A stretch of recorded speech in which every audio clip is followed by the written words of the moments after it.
Yemen की वादियों में बसा था एक पुराना शहर नजरान। इस शहर की पहचान थी वहां का एक बुजुर्ग ताजिर अब्दुल हमीद, जिसे लोग मोहब्बत से हकीम शहर कहते थे। न सिर्फ दौलत बल्कि इल्म और रहमदिली में भी उसका कोई सानी न था। मगर इस कहानी की शुरुआत वहां नहीं बल्कि उसके बेटे अमीर के पहले सफर से होती है। एक सर्द सुबह सूरज की पहली किरणें रेगिस्तान की रेत पर चमक रही थीं। अब्दुल हमीद ने अपने बेटे अमीर को बुलाया और एक पुरानी मखमली थैली उसके हाथों में रखी। इसमें हैं 75 दीनार, इसे खर्च करना सीखो, मगर उससे पहले भरोसे और इज्जत की कीमत समझो। ये सफर तुम्हारी तिजारत से ज्यादा तुम्हारे किरदार की परीक्षा है। अमीर ने अपने पिता की आंखों में देखा, उनमें नसीहत भी थी और दुआ भी। अमीर अपना सामान उठाकर सबा बाजार की तरफ चला गया। ये जगह उसकी आंखों के लिए नई थी और दिल के लिए अजनबी। रास्ते में एक अजीब मंजर ने उसके कदम रोक दिए। एक खाली मैदान में लोग एक पेड़ से किसी कंबल में लिपटे शव को टांग रहे थे और नीचे से उस पर पत्थर बरसा रहे थे। अमीर दौड़ पड़ा चीखते हुए, क्या कर रहे हो तुम लोग? एक मरे हुए शख्स को क्यों सजा दे रहे हो? एक दुबला पतला थका हुआ आदमी आगे आया और बोला, ये मरा हुआ शख्स हमारे साथ सौदा कर गया था। 70 दीनार लिए थे मगर लौटा कर नहीं दिया। अब कोई नहीं जो उसकी जमानत ले। अमीर के दिल में कुछ चुभा। उसने अपनी जेब से दीनार निकाले और एक एक करके उस शव के सामने रख दिए। अगर इसका कोई नहीं तो मैं हूं, मैं इसकी अदायगी करूंगा। इसे अब चैन से सोने दो। भीड़ में सन्नाटा छा गया। किसी ने उस शव को नीचे उतारा, लेकिन जैसे ही कंबल हटाया गया अमीर की सांसें थम गईं। उस चेहरे को वो पहले भी कहीं देख चुका था, लेकिन कहां? वो वापस लौटा और अपने वालिद के पास गया। सारी बात बताई। उसके वालिद मुस्कुराए और बोले, बेटा, हर रकम की कीमत पैसे से नहीं होती। कभी कभी एक इम्तिहान बहुत सी दौलत से कीमती होता है। फिर उन्होंने दोबारा उसे 70 दिनार दिए। इस बार वो बिना किसी सवाल के चला गया। बाजार से जरूरी सामान खरीदा और एक काफिले के साथ सफर पर निकल पड़ा। लेकिन जब शहर की सरहद पार की तो दिल में एक सवाल उठा, अगर मुझे कोई मुश्किल पेश आई तो क्या ये लोग मेरे साथ खड़े होंगे या मुझे छोड़ देंगे? इस सवाल का जवाब जानने के लिए उसने एक चाल चली। वह काफिले के एक आदमी के पास गया और कहा, भाई, क्या तुम मुझे पानी का मटका दे सकते हो? पास के तालाब से पानी भर लाऊंगा। उस आदमी ने बिना सवाल किए मटका थमा दिया। अब्दुल्लाह पानी भरने के बहाने एक दरख्त के साए में बैठ गया और देखने लगा क्या काफिला उसका इंतजार करता है।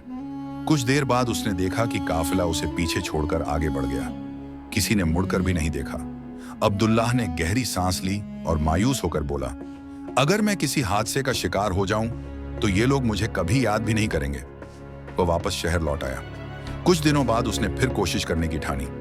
एक नया काफिला चुना, माल खरीदा और फिर रवाना हुआ। लेकिन नतीजा वहीं रहा। जब वह पीछे रह गया तो किसी ने उसकी परवाह नहीं की। तीसरी बार जब वह एक और नए काफिले में शामिल हुआ तो फिर से वहीं हुआ। वह पीछे रह गया, मगर इस बार फर्क था। काफिले वालों ने उसकी गैर मौजूदगी तुरंत महसूस की। वे रुक गए, चिंतित हुए और उसे ढूंढने वापस लौटे।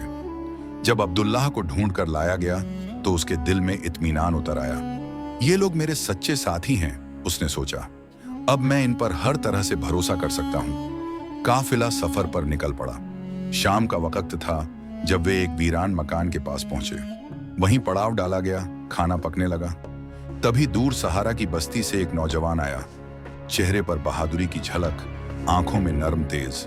वह सीधा अब्दुल्लाह के पास आया और अदब से बोला, मैं एक मुसाफिर हूं, क्या कुछ दिन इस काफिले के साथ रह सकता हूं? अब्दुल्लाह ने सिर हिलाया। फिर वह नौजवान बोला, अगर आप वाकई ताजिर हैं तो आपको एक खादिम की जरूरत होगी।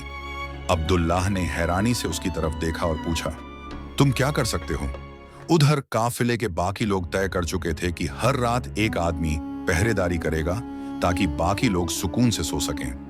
नौजवान बोला, हर रात निगरानी का काम मुझे दे दो, मैं काफिले की हिफाजत करूंगा, मगर मेरी एक शर्त है, जो मैं करूं उससे कोई सवाल न करे और न ही उसमें दखल दे। सबने उसकी खुद एतमादी देखकर हामी भर दी। अब काफिला नए जज्बे से सफर पर निकल पड़ा।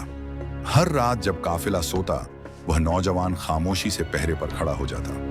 कई बार उसने काफिले को जंगली जानवरों से बचाया, खुद खतरे में पड़कर दूसरों को बचाया। मगर अब्दुल्लाह के दिल में एक सवाल रह गया, ये नौजवान आखिर है कौन? इसने मुझसे ऐसा अजीब वादा क्यों लिया?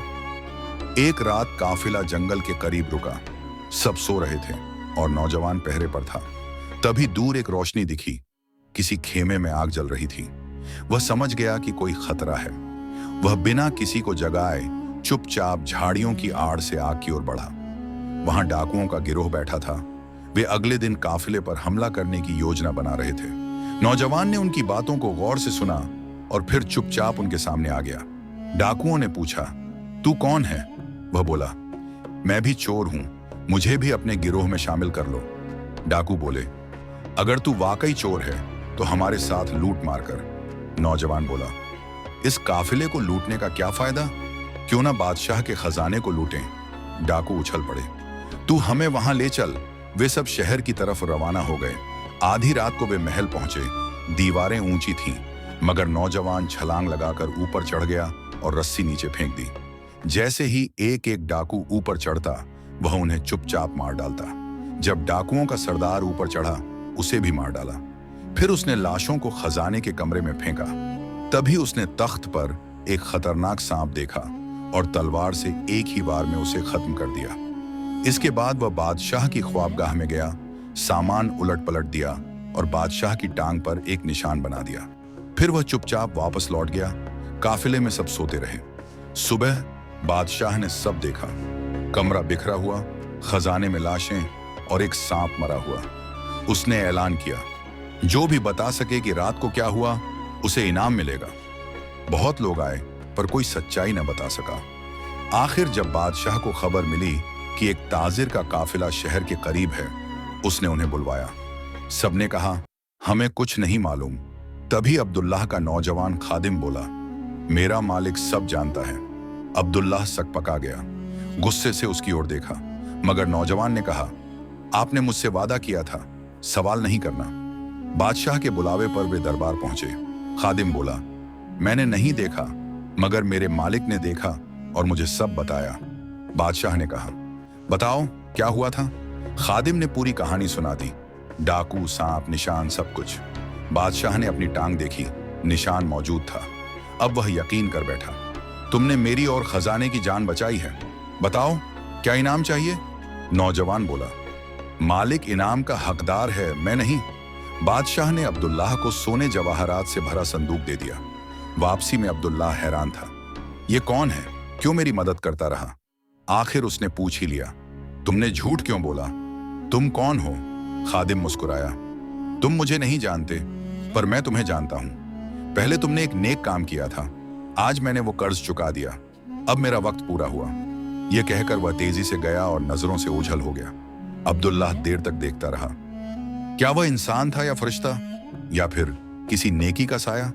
पर अब्दुल्लाह यह बात समझ चुका था, इंसान की बेलौस नेकी कभी जाया नहीं जाती। अच्छे आमाल किसी न किसी सूरत लौटकर जरूर आते हैं। अगर वीडियो पसंद आया हो तो लाइक करें, सब्सक्राइब करें और बेल आइकन दबाना न भूलें।